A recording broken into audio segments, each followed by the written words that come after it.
The Temple by E F Benson. Read by Richard Crowest.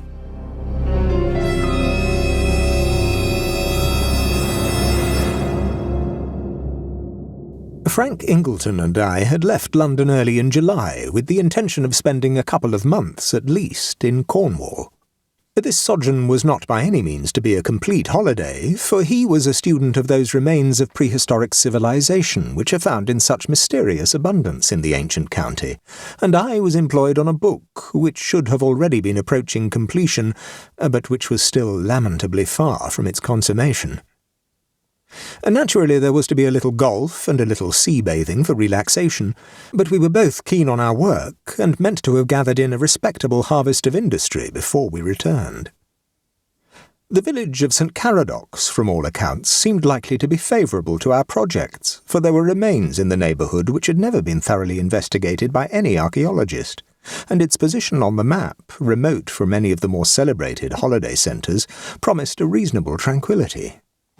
It supplied also the desirable relaxations. The clubhouse of a pleasantly hazardous golf course stood at the bottom of the hotel garden, and 5 minutes' walk across the sand dunes among which the holes were placed led to the beach. The hotel was comfortable, and at present half empty, and fortune seemed to smile on our undertakings. We settled down, therefore, without further plans.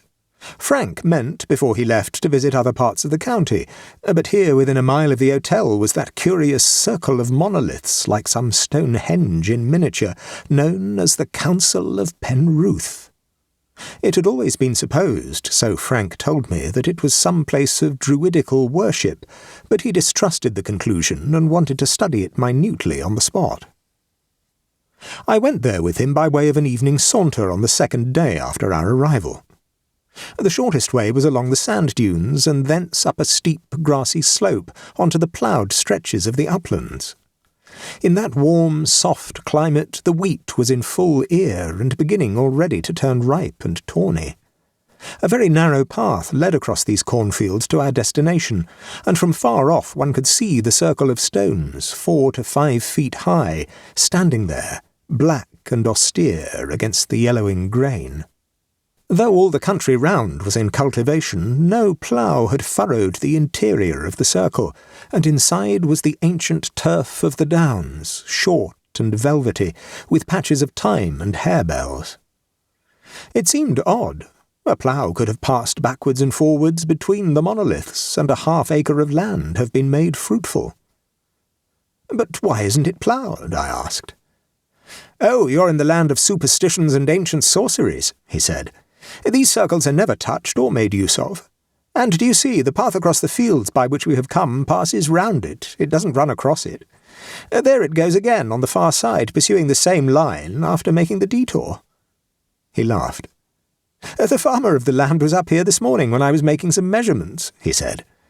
"He went round it, I noticed, and when his dog came inside after some interesting smell, he called it back and cuffed it and rapped out, 'Come out of that there, and never do you go within again.'" "But what's the idea?" I asked. "Something clings to it. Some curse, some abomination. They think, no doubt, just as the archaeologists do, that the place has been a druidical temple where dreadful rites were performed and human sacrifices made. But they are all wrong. This was never a temple at all. It was a council chamber, and the very name of it, the Council of Pen Ruth, confirms that. No doubt there was a temple somewhere about. Dearly should I like to find it."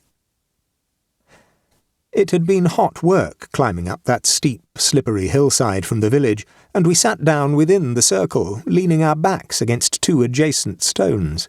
And as we sat and rested, Frank explained to me the grounds of his belief. "If you care to count them," he said, "you'll find that there are 21 of these monoliths, against 2 of which you and I are leaning, and if you care to measure the distances between them, you will find that they are all equal. Each stone, in fact, represents the seat of a member of the Council of 21. But if the place had been a temple, there would have been a larger gap between 2 of the stones towards the east, where the gate of the temple was, facing the rising sun, and somewhere within the circle, probably exactly in the middle, there would have been a large, flat stone, which was the stone of sacrifice, where no doubt human victims were offered.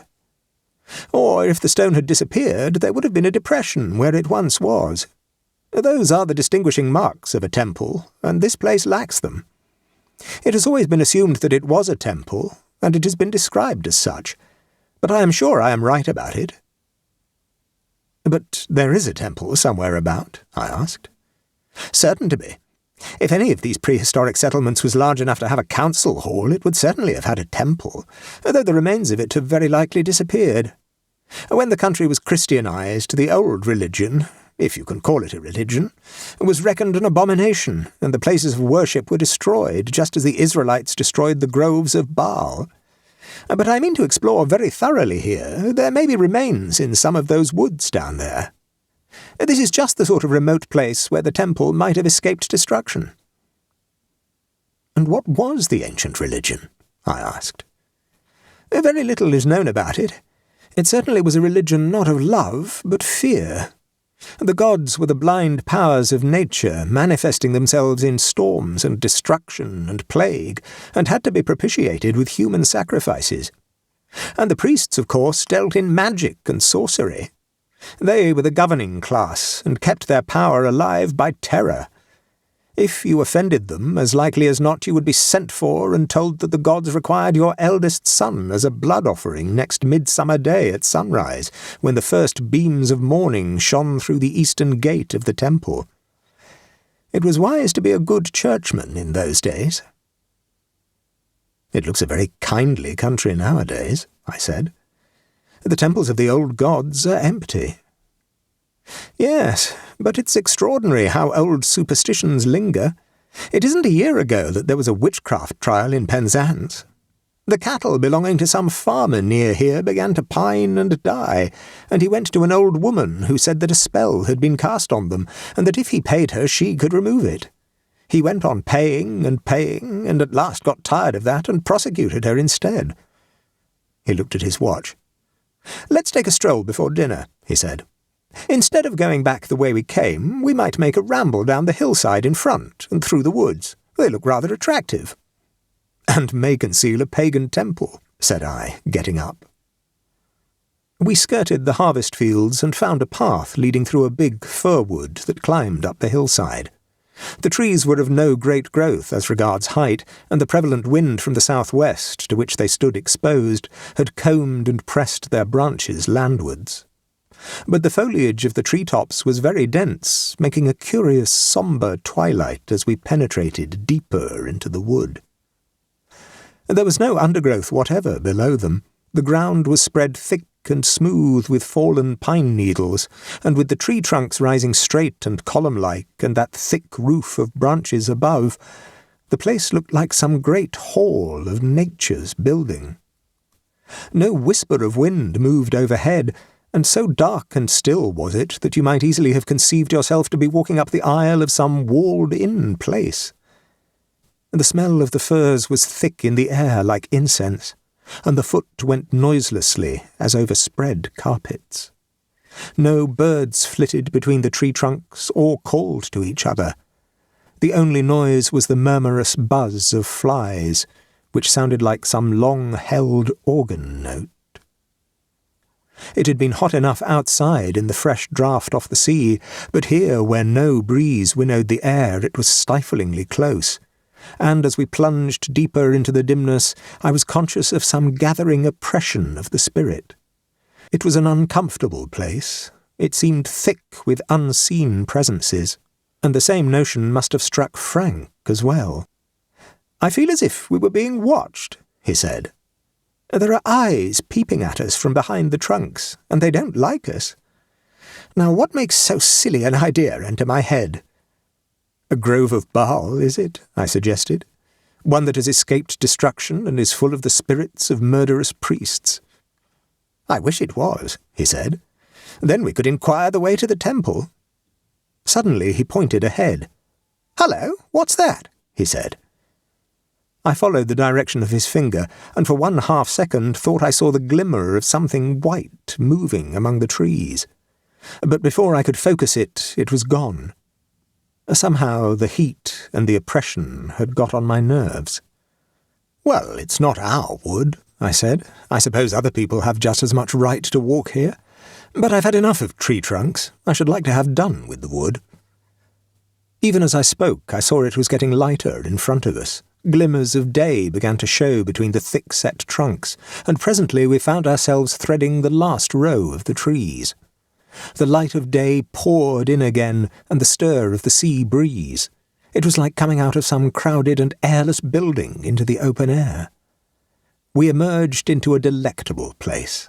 A broad stretch of downland turf was spread in front of us, smooth and ancient turf like that in the circle, jewelled with thyme and centaury and bugloss. The path we had been following lay straight across this, and dipping down over the edge of it, we came suddenly on the most enchanting little house, low and two-storied, standing in a small enclosure of lawn and garden beds.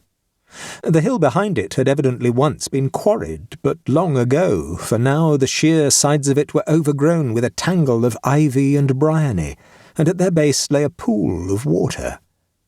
Beyond and bordering the lawn was a copse of birches and hornbeams, which half encircled the clearing in which stood house and garden.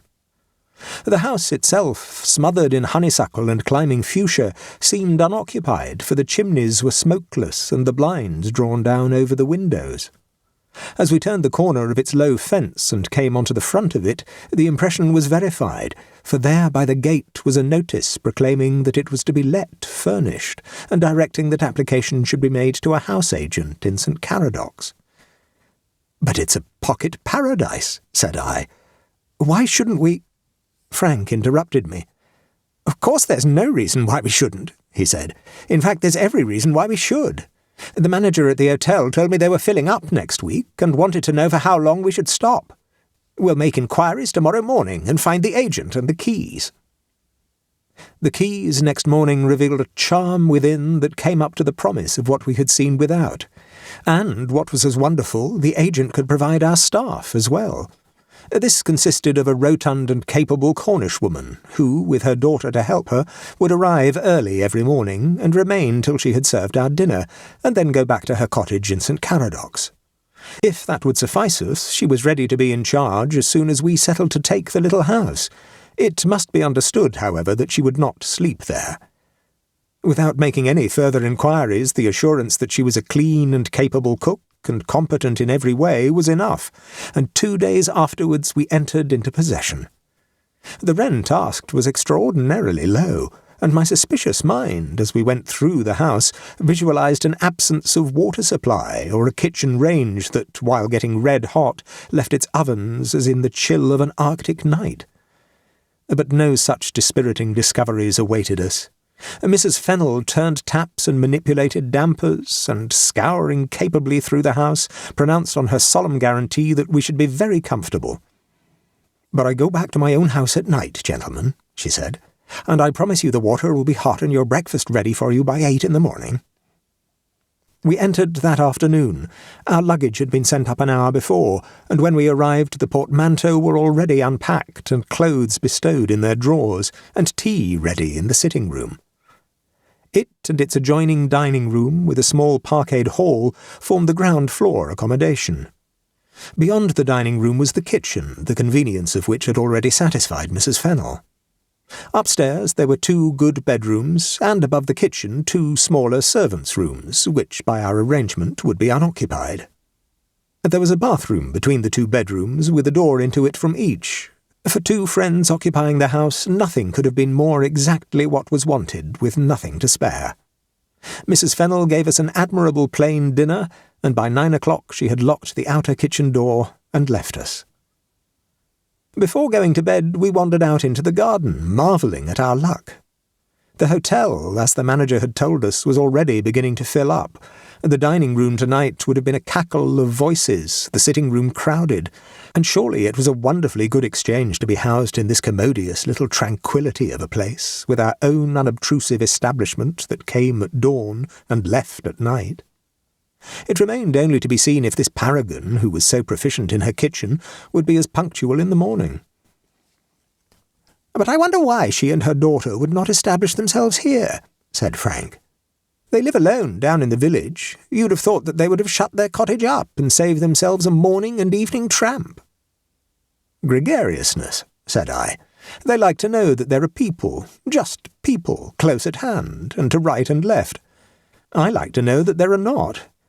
I like—" As I spoke, we turned at the garden gate where the notice that the house was to let had been, and my eyes, quite idly, travelled across the space of open downland to the black fringe of the wood that stood above it, and for a moment, bright and then quenched again like the line of a fire made by a match that has been struck and has not flared, I saw a light there. It was only for a second that it was visible, but it must have been somewhere inside the wood, for against that luminous streak I saw the shape of the fir trunks. "Did you see that?" I said to Frank. "A light in the wood?" he asked. "Yes, it has appeared there several times, just for a moment, and then disappearing again. Some farmer, perhaps, finding his way home." That was a very sensible conclusion, and for some reason that I did not trouble to probe, my mind hastened to adopt it. After all, who was more likely to be passing through the wood than men from the upland farms, going home at closing time from the Red Lion at St. Caradoc's? I was roused next morning out of very deep sleep by the entry of Mrs. Fennel with hot water. It was a struggle to join myself up with the waking world again.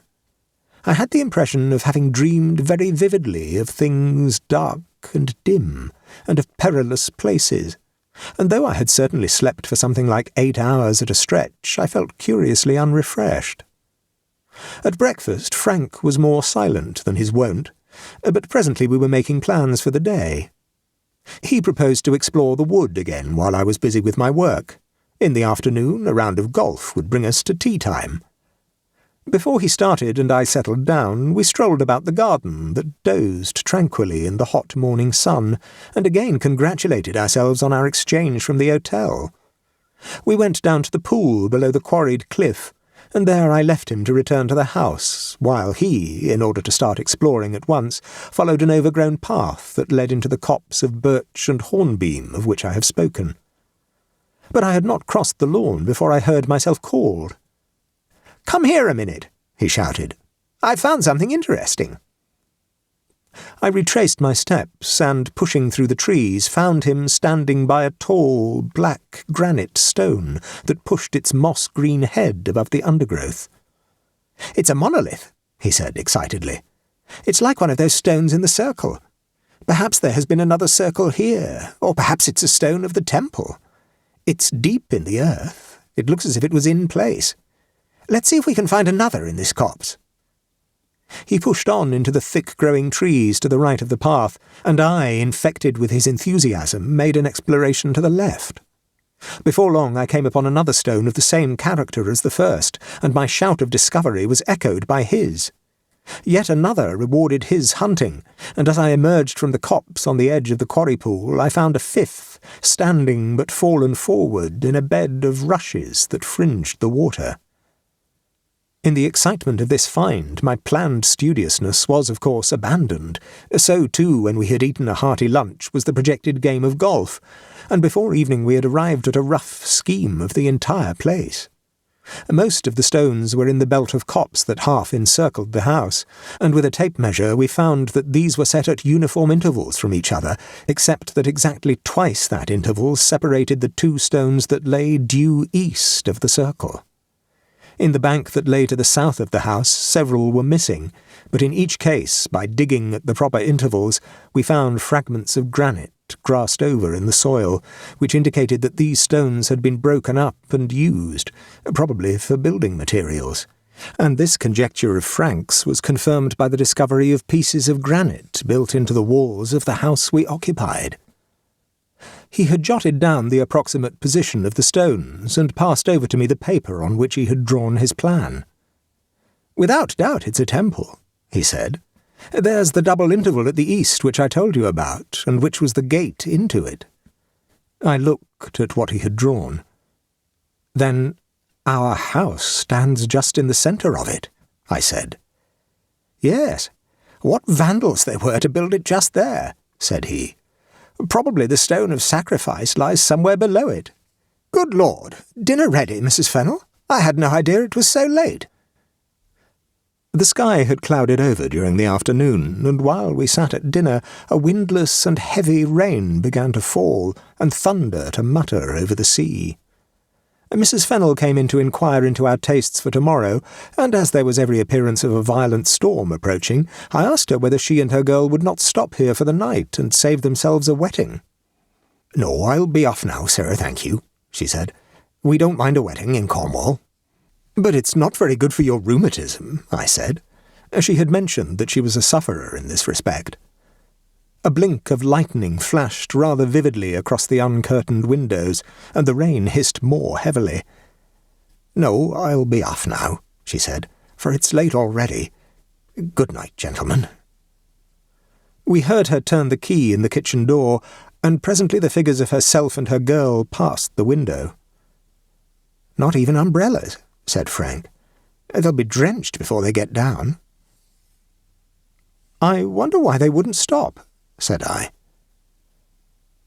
Frank was soon employed on preparations for a plan to scale that he was meaning to make tomorrow, and he began putting in the house, which he had ascertained stood just in the centre of the temple. The size of the ground plan of it was all he required on the scale he intended for the complete plan, and after measuring the sitting-room, passage, and dining-room, he went through into the kitchen. Meanwhile, I had settled down to the work I had intended to do this morning, and proposed to get a couple of solid hours at it before I went to bed.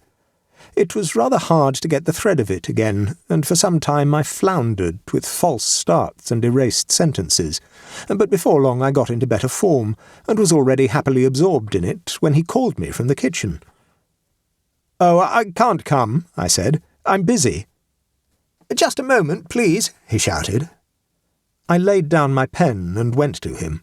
He had moved the kitchen table aside and turned up the drugget that covered the floor. "Look there," he said.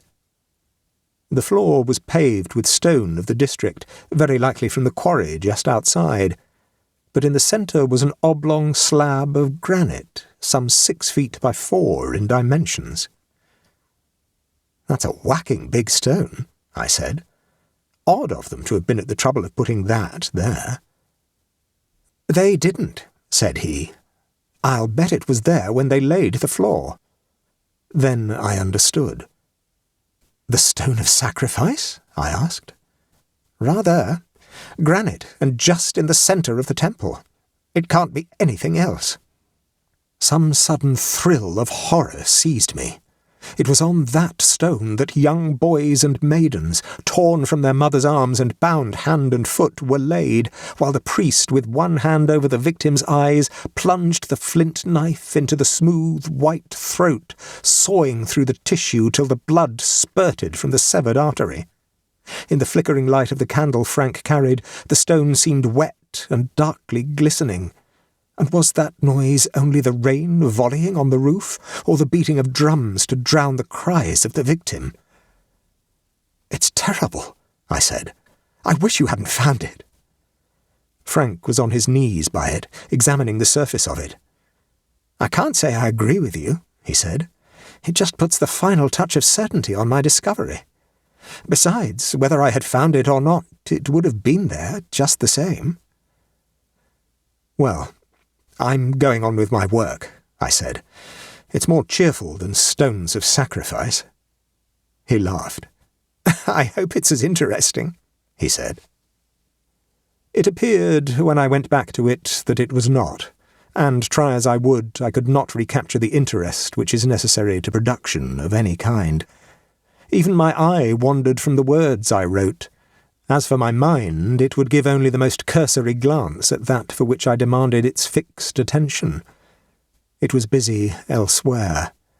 I found myself, at its bidding, scrutinizing the shadowy corners of the room, but there was nothing there. And all the time some strange darkness, blacker than that which pressed in upon the house, began to grow upon my spirit. There was fear mingled with it, though I did not know what I was afraid of. But chiefly it was some sort of despair and depression, distant as yet and undefined, but quietly closing in upon me. As I sat with my pen still in my hand, trying to analyse these perturbed and troubled sensations, I heard Frank call out sharply from the kitchen, the door of which on my return I had left open. "Hello?" he cried. "What's that? Is anyone there?" I jumped from my seat and went to join him.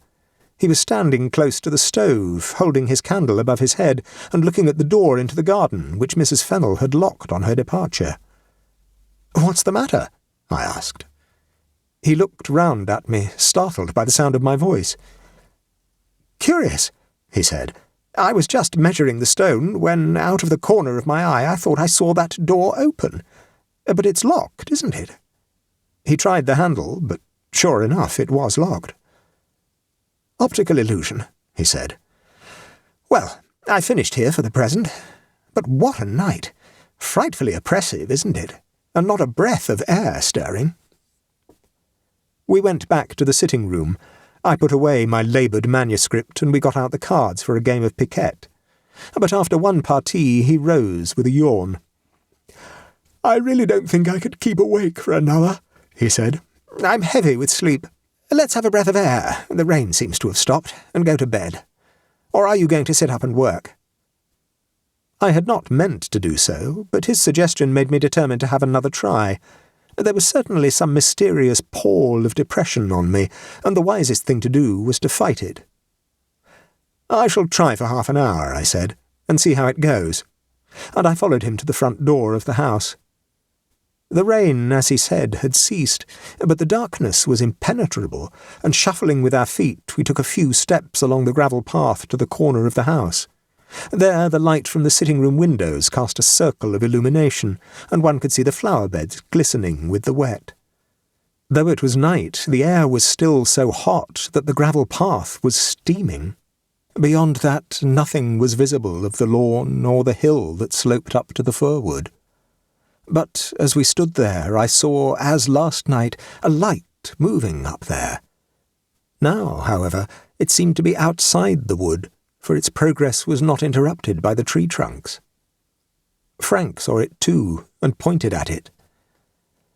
"It's too wet tonight," he said, "but tomorrow evening I vote we go up there and see who these nightly wanderers are. It's coming closer, and there's another of them."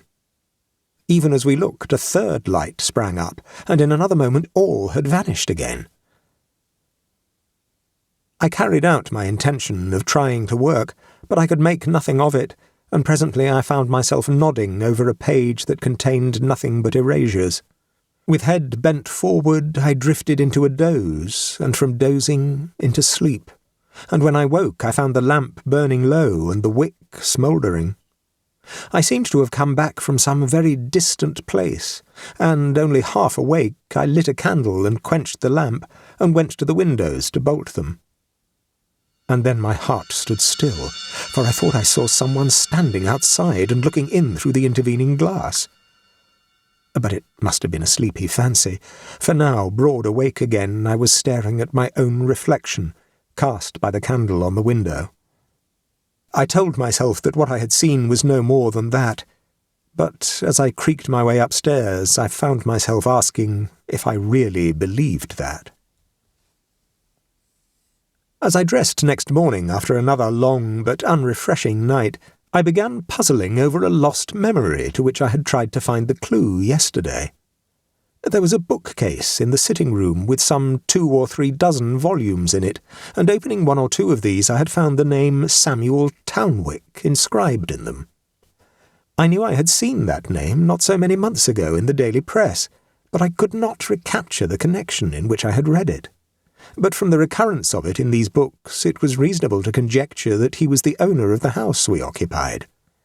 In taking it, his name had not come up. The house agent had plenary powers, and our deposit of a fortnight's rent clinched the contract. But this morning the name still haunted me, and since I had other small businesses in St. Caradocs, I settled to walk down there and make some definite inquiry at the agent's. Frank was too busy with his plan to accompany me, and I set out alone. The feeling of depression and vague foreboding was more leaden than ever this morning, and I was aware, by that sixth sense which needs no speech or language, that he was prey to the same causeless weight. But I had not gone 50 yards from the house when the burden of it was lifted from me, and I knew again the exhilaration proper to such a morning.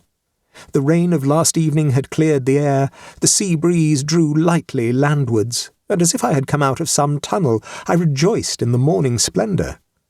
The village hummed with holiday. Mr. Cranston received me with polite inquiries as to our comfort and Mrs. Fennel's capability, and having assured him on that score, I approached my point. "Mr. Samuel Townwick is the owner, is he not?" I asked. The agent's smile faded a little. "He was, sir. I act for the executors." Suddenly, in a flash, some of what I had been groping for came back to me. "I begin to remember," I said. "He died suddenly. There was an inquest. I want to know the rest. Hadn't you better tell me?" He shifted his glance and came back to me again. "It was a painful affair," he said. "The executors naturally do not want it talked about." Another glimpse of what I had forgotten blinked on my memory. "Suicide," I said. The usual verdict of unsound mind was brought in, and is that why Mrs. Fennel won't sleep in the house? She left last night in a deluge of rain. I readily gave him my promise of secrecy, for I had not the slightest desire to tell Frank, and he told me the rest. Mr. Townwick had been for some days in a very depressed state of mind, and one morning the servants coming down had found him lying underneath the kitchen table, with his throat cut. Beside him was a sharp, curiously shaped fragment of flint, covered with blood. The jagged nature of the wound had confirmed the idea that he had sawn at his throat till he had severed the jugular vein. Murder was ruled out, for he was a strong man, and there were no marks on his body or about the room of there having been any struggle, nor any sign of an assailant having entered. Both kitchen doors were locked on the inside, his valuables were untouched, and from the position of the body the only reasonable inference was that he had laid down under the table, and there, deliberately, done himself to death. I repeated my assurance of silence, and went out. I knew now what the source of my nameless horror and depression had been. It was no haunting spectre of Townwick that I feared. It was the power, whatever that was, which had driven him to kill himself on the stone of sacrifice. I went back up the hill. There was the garden blazing in the July noon, and the sweet tranquillity of the place was spread abroad in the air.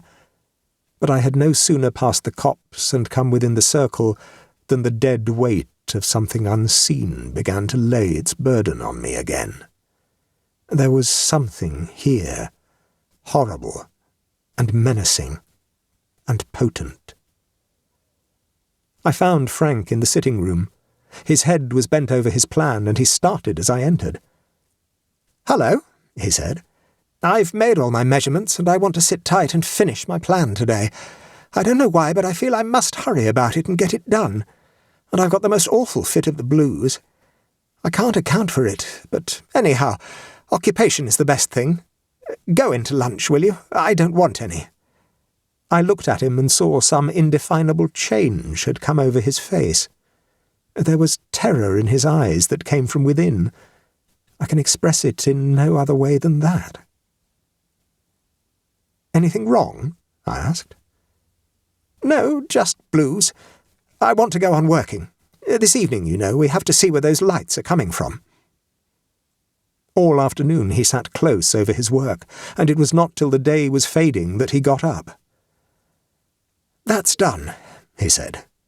"Good Lord, we have found a temple and a half. And I'm horribly tired. I shall have a snooze till dinner." The invasion of fear beleaguered me.